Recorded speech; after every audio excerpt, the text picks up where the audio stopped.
தானியங்களோட இயற்கை சத்தும் சுவையும் மாறாம மாவு அரைக்க பெஸ்ட் ஆனது அல்ட்ராவின் பேட்டன்டட் கோனிக்கல் ஸ்டோன்கள் மட்டும்தான். அல்ட்ரா என்றால் ஆரோக்கியம்.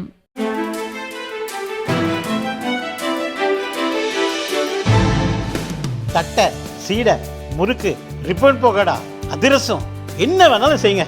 ஒரே ஒரு 5 லிட்டர் இதய மந்த்ரா கடல் எண்ணெய் பேக் ஒரு மாசம் முழுசுக்கும் அத்தனை சமையல முடிச்சு விடலாம். இதய மந்த்ரா.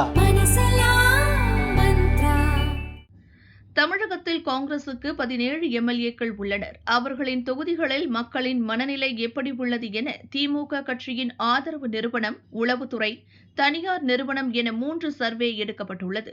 அவை அளித்த அறிக்கையின்படி காங்கிரசின் 12 எம்எல்ஏக்கள் மீதும் தொகுதி மக்கள் கடும் அதிருப்தியில் இருப்பது தெரியவந்துள்ளது.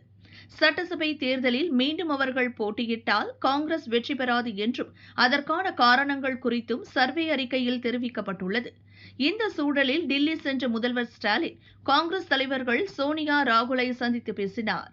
அப்போது அவர்களிடம் சர்வே முடிவுகளை திமுக மூத்த எம்பி ஒப்படைத்ததாக தகவல் வெளியாகியுள்ளது.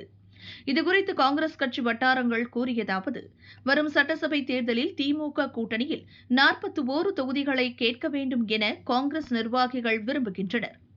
ஆனால் கடந்த முறையை விட குறைந்த தொகுதிகளை ஒதுக்க திமுக தலைமை திட்டமிட்டுள்ளதாக தெரிகிறது.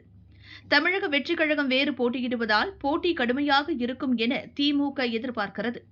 இதனால் காங்கிரசுக்கு வெற்றி வாய்ப்புள்ள தொகுதிகளை மட்டும் கொடுத்து மற்ற தொகுதிகளில் திமுக வேட்பாளரை நிறுத்தி நிறைய பணம் செலவு செய்து வெற்றி கனியை பறிக்க முடிவு செய்துள்ளனர்.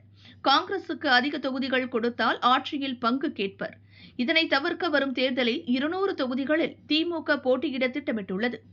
காங்கிரஸ் கட்சிக்கு தொகுதிகள் எண்ணிக்கையை குறைக்கவே திமுக தரப்பில் அறிக்கை அழைக்கப்பட்டுள்ளது. திமுகவின் எண்ணம் எதுவாக வேண்டுமானாலும் இருக்கட்டும், காங்கிரஸ் எம்எல்ஏக்கள் தொகுதிகளுக்குள் புகுந்து திமுக தரப்பு சர்வே எடுத்திருப்பது நியாயமில்லாத செயல். இப்படியெல்லாம் பெரியண்ணன் பாணியில் நடந்து கொள்வது சரியல்ல.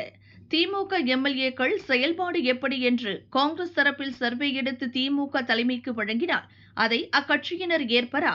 இந்த விஷயத்தில் திமுக செயல்பாடு கூட்டணிக்குள் பெரும் குழப்பத்தை ஏற்படுத்துகிறது என அக்கட்சி வட்டாரங்கள் கூறுகின்றன.